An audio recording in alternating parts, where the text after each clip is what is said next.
Hi friends, welcome to my channel. ನಾನಿವತ್ತು ಚಳ್ಳಕೆರೆಗೆ 28 kilometre ದೂರದಲ್ಲಿದ್ದೀನಿ.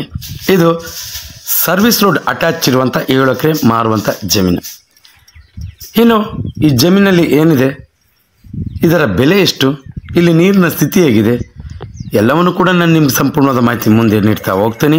ಯಾರೆಲ್ಲ ಹೊಸಬರಾಗಿ ವಿಡಿಯೋ ನೋಡ್ತಾ ಇದ್ದೀರಾ, ನಿಮ್ಮ ಸ್ನೇಹಿತರು ಬಂಧು ಬಳಗ ಯಾರಾದರೂ ಜಮೀನು ಮಾರುವಂಥವರಿದ್ದರೆ ಅಂಥವರಿಗೆ ನನ್ನ ನಂಬರ್ ಕೆಳಗೆ ಡಿಸ್ಪ್ಲೇ ಆಗ್ತಾ ಇರುತ್ತೆ, ಅವರಿಗೆ ಕೊಡಿ. ಅವರು ನನ್ನನ್ನು ಕಾಂಟ್ಯಾಕ್ಟ್ ಮಾಡಿದ್ರೆ ಅವರ ಜಮೀನು ಮಾರಿಸಿ ಕೊಡುವಂಥ ಕೆಲಸ ಮಾಡ್ತೀನಿ ಅಂತ ಹೇಳ್ತಾ ವಿಡಿಯೋನ ಶುರು ಮಾಡೋಣ ಬನ್ನಿ ಸ್ನೇಹಿತರೆ. ಇದು ಮೊದಲಿಗೆ 7 ಎಕರೆ ಮಾರುವಂಥ ನೀರಾವರಿ ಜಮೀನು. ಈಗ ನೀವು ನೋಡ್ತಾ ಇದ್ದೀರ, ಇದು ತೆಂಗಿನ ಮರ ಇದೆಲ್ಲ ಇರುವಂಥದ್ದೇ ಈ ಜಮೀನು. ಜೊತೆಗೆ ಈ ಜಮೀನಲ್ಲಿ 2 ಬೋರ್ ಇದೆ, ಒಂದು TC ಇದೆ. 2 ಬೋರಲ್ಲೂ ಕೂಡ ನೀರು ಬರುತ್ತೆ, ಯಾವುದೇ ರೀತಿ ತೊಂದರೆ ಇಲ್ಲ.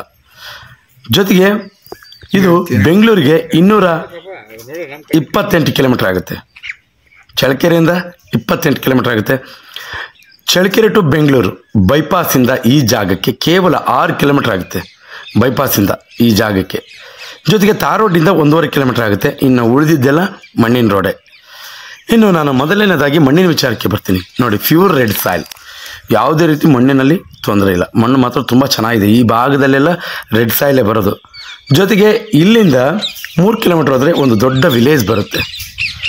ಇನ್ನು ಇಲ್ಲಿ ನೀರಿನ ಸ್ಥಿತಿ, ಸುತ್ತಲೂ ಕೂಡ ಅಗ್ರಿಕಲ್ಚರ್ ಲ್ಯಾಂಡೇ. ಇದು ಕೂಡ 50 ವರ್ಷ ಇತಿಹಾಸ ಇರುವಂಥ ತೋಟ. ನೀವು ಅಡಿಕೆ ಮರ ತೆಂಗಿನ ಮರ ನೋಡ್ತಾ ಇದ್ರೇ ಗೊತ್ತಾಗುತ್ತೆ. ಇದು 50-60 ವರ್ಷದಿಂದ ಇದು ನೀರಾವರಿ ಜಮೀನು ಮಾಡ್ಕೊಂಡು ಬಂದಿದ್ದಾರೆ. ಪಕ್ಕದಲ್ಲಿ 2 ಎಕರೆ ಈಗಾಗಲೇ ಮೆಕ್ಕೆಜೋಳ ಹಾಕಿದ್ದಾರೆ. ಇನ್ನು ಈ ಭಾಗವನ್ನು ಸಾಗುವಳಿ ಮಾಡೋದಂದೇ ಬಾಕಿ. ಇನ್ನು ಜೊತೆಗೆ ಇದು ಜನರಲ್ ಪ್ರಾಪರ್ಟಿ, ಯಾವುದೇ ರೀತಿ ತಂಟೆ ತಕರಾರು, ಕೋರ್ಟು ಕಚೇರಿ ಯಾವುದೇ ರೀತಿ ಇಲ್ಲ, ತೊಂದರೆನೇ ಇಲ್ಲ ಇಲ್ಲಿ. ಜೊತೆಗೆ ಈ ಜಮೀನನ್ನು ಮಾರುವ ಉದ್ದೇಶದಿಂದ ಉಳುಮೆ ಮಾಡೋದನ್ನು ಕೈಬಿಟ್ಟಿದ್ದಾರೆ. ಜೊತೆಗೆ 2 ಎಕರೆ ಈಗಾಗಲೇ ಮೆಕ್ಕೆಜೋಳ ಹಾಕಿದ್ದಾರೆ, ನಾನು ತೋರಿಸಿದ್ದೀನಿ. ಇನ್ನು ಸರ್ವಿಸ್ ರೋಡ್ ಪಕ್ಕನೇ ಇರೋದು ಇದು. ಈ ಜಮೀನಿಂದ ಬೇರೆ ಕಡೆ ಹೋಗಬೇಕು ಆ ಥರ ದಾರಿ ಯಾವುದೇ ರೀತಿ ಸಮಸ್ಯೆ ಇಲ್ಲ. ಸರ್ವಿಸ್ ರೋಡ್ ಪಕ್ಕನೇ ಇರೋದು ಈ ಜಮೀನು. 7 ಎಕರೆ ಮಾರುವಂಥ ಜಮೀನು. 2 ಎಕರೆ ಮೆಕ್ಕೆಜೋಳ ಹಾಕಿದ್ದಾರೆ. ಇನ್ನು ಈ ಜಮೀನಲ್ಲಿ ನೀವೇನು ಬೇಕಾದರೂ ಬೆಳ್ಕೊಬೋದು. ಯಾಕಂದರೆ ಇಲ್ಲಿ ಈ ಭಾಗದಲ್ಲಿ ಜಾಸ್ತಿ ರೇಷ್ಮೆನೇ ಬೆಳೆಯೋದು. ಆದರೆ ರೇಷ್ಮೆ ಬಿಟ್ಟು ನೀವು ಅಡಿಕೆ, ಬಾಳೆ ಇನ್ನೂ ಯಾವುದು ಬೇಕಾದ್ರೆ, ಯಾಕಂದರೆ ಮಣ್ಣು ಪ್ಯೂರ್ ರೆಡ್ ಸಾಯಿಲ್ ಆಗಿರೋದ್ರಿಂದ ಯಾವುದೇ ರೀತಿ ತೊಂದರೆ ಇಲ್ಲ. ಇನ್ನು ಮಣ್ಣು ರೆಡ್, ಜನರಲ್ ಪ್ರಾಪರ್ಟಿ, ನೀರಿನ ಸ್ಥಿತಿ ಕೂಡ ತುಂಬ ಚೆನ್ನಾಗಿದೆ. ಸುತ್ತಲೂ ಅಗ್ರಿಕಲ್ಚರ್ ಲ್ಯಾಂಡ್ಸೇ, ಇಲ್ಲಿ ಯಾವುದು ಖಾಲಿ ಯಾವುದಿಲ್ಲ. ಈ ಭಾಗದಲ್ಲೆಲ್ಲ ರೇಷ್ಮೆ ಜಾಸ್ತಿ ಬೆಳೆಯೋದ್ರಿಂದ ಎಲ್ಲ ನೀರಾವರಿ ಪಾಯಿಂಟ್ಸೇ. ಜೊತೆಗೆ ಅಲ್ಲಿ ಪಕ್ಕದಲ್ಲಿ ನಿಮ್ಗೆ ಕಾಣಿಸ್ತಾ ಇರ್ಬೋದು ಒಂದು ಶೆಡ್ಡು, ಅಂದರೆ ಪಕ್ಕದ ಜಮೀನವರು ಅಲ್ಲೇ ಶೆಡ್ ಹಾಕ್ಕೊಂಡು ಅಲ್ಲೇ ಜೀವನ ಮಾಡ್ತಾಯಿದ್ದಾರೆ. ಯಾವುದೇ ರೀತಿ ನೀವು ಕೂಡ ಇದೇ ಥರ ಶೆಡ್ ಹಾಕ್ಕೊಂಡು ಜೀವನ ಮಾಡೋಂಥದ್ದು, ಮನೆ ಮಾಡ್ಕೊಂಡು ಜೀವನ ಮಾಡ್ಬೋದು. ವಿಲೇಜಿಗೆ ಕೂಡ ಸ್ವಲ್ಪ ಹತ್ರನೇ ಆಗುತ್ತೆ, ಏನೂ ತೊಂದರೆ ಇಲ್ಲ. ಇನ್ನು ಒತ್ತಡದ ಬರದಲ್ಲಿ ಯಾವುದಾದ್ರೂ ವಿಚಾರಣೆ ಕೊಡುವಂಥ ಸಮಯದಲ್ಲಿ ವ್ಯತ್ಯಾಸ ಇದ್ದರೆ ಕೆಳಗೆ ಕಾಮೆಂಟ್ ಬಾಕ್ಸಲ್ಲಿ ಹೇಳಿ.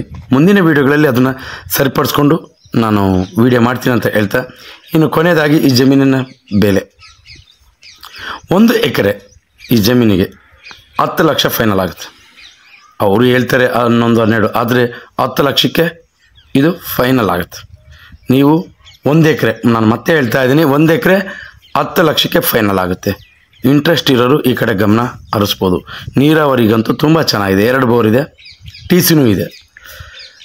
ಇನ್ನು ಕೆಳಗೆ ಡಿಸ್ಪ್ಲೇ ಆಗ್ತಾ ಇರುತ್ತೆ, ನನ್ನ ನಂಬರ್ ಕಾಂಟ್ಯಾಕ್ಟ್ ಮಾಡಿ. ಜೊತೆಗೆ ನಿಮ್ಮಲ್ಲಿ ನನ್ನದೊಂದು ಮನವಿ, ನಮ್ಮದು ಹೊಸದಾಗಿ ರಿಚ್ ಒನ್ ಪ್ರಾಪರ್ಟೀಸ್ ಅಂತ ಒಂದು ಯೂಟ್ಯೂಬ್ ಚಾನಲನ್ನು ಓಪನ್ ಮಾಡಿದ್ದೀವಿ.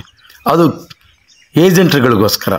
ನಿಮ್ಮ ಭಾಗದಲ್ಲಿ ಯಾವುದಾದ್ರೂ ಜಮೀನು ಅಥವಾ ಸೈಟು, ಮನೆ, ಲೇಔಟು ಯಾವುದೇ ಮಾಹಿತಿ ಇದ್ದರೂ ಕೂಡ ನನ್ನ ನಂಬರ್ಗೆ ಕಾಂಟ್ಯಾಕ್ಟ್ ಮಾಡಿ. ನಿಮ್ಮ ಭಾಗದಲ್ಲಿ ರಿಚ್ ಒನ್ ಪ್ರಾಪರ್ಟೀಸ್ ಬಂದು ವಿಡಿಯೋನ ಶೂಟ್ ಮಾಡಿ ಯೂಟ್ಯೂಬ್ಗೆ ಅಪ್ಲೋಡ್ ಮಾಡಿ ನಿಮ್ಮ ನಂಬರನ್ನು ಡಿಸ್ಕ್ರಿಪ್ಷನ್ನಲ್ಲಿ ಹಾಕಿರ್ತೀವಿ. ನೇರವಾಗಿ ನೀವೇ ವ್ಯವಹಾರ ಮಾಡ್ಬೋದು ಅಂತ ಹೇಳ್ತಾ, ಯಾರೆಲ್ಲ ಹೊಸಬರಾಗಿ ವಿಡಿಯೋ ನೋಡ್ತಾ ಇದ್ದೀರಾ ಸಬ್ಸ್ಕ್ರೈಬ್ ಮಾಡ್ಕೊಂಡು ವಿಡಿಯೋ ನೋಡಿ. ಯಾಕೆಂದರೆ ಪ್ರತಿದಿನ ಜಮೀನಿಗೆ ಸಂಬಂಧಪಟ್ಟ ಮಾಹಿತಿಯನ್ನು ನಾವು ಅಪ್ಲೋಡ್ ಮಾಡ್ತಾ ಇರ್ತೀವಿ. ನೀವು ಸಬ್ಸ್ಕ್ರೈಬ್ ಆಗಿ ನೋಟಿಫಿಕೇಷನ್ ಆನ್ ಮಾಡಿದ್ರೆ ನೇರವಾಗಿ ನೋಟಿಫಿಕೇಷನ್ ಮುಖಾಂತರ ವಿಡಿಯೋ ಬಂದು ತಲುಪುತ್ತೆ, ನೀವು ವಾಚ್ ಮಾಡ್ಬೋದು. ಜೊತೆಗೆ ಯಾರೆಲ್ಲ ಜಮೀನಿನ ಹುಡುಕಾಟದಲ್ಲಿ ಇರ್ತಾರೆ ಅಂಥವ್ರಿಗೆ ಈ ವಿಡಿಯೋ ಶೇರ್ ಮಾಡ್ಬೋದು. ಅವರಿಗೆ ತುಂಬ ಉಪಯುಕ್ತ ಮಾಹಿತಿ ಆಗುತ್ತೆ ಅನ್ನೋದು ನನ್ನ ಮಾತು. ಎಂದಿನಂತೆ ಇದೇ ರೀತಿ ಮತ್ತೊಂದು ಜಮೀನಲ್ಲಿ ಮುಂದಿನ ವಿಡಿಯೋದಲ್ಲಿ ನಿಮ್ಮ ಮುಂದೆ ಹಾಜರಿರ್ತೀನಿ. ಅಲ್ಲಿವರೆಗೂ ಟೇಕ್ ಕೇರ್, ಬಾಯ್ ಬಾಯ್.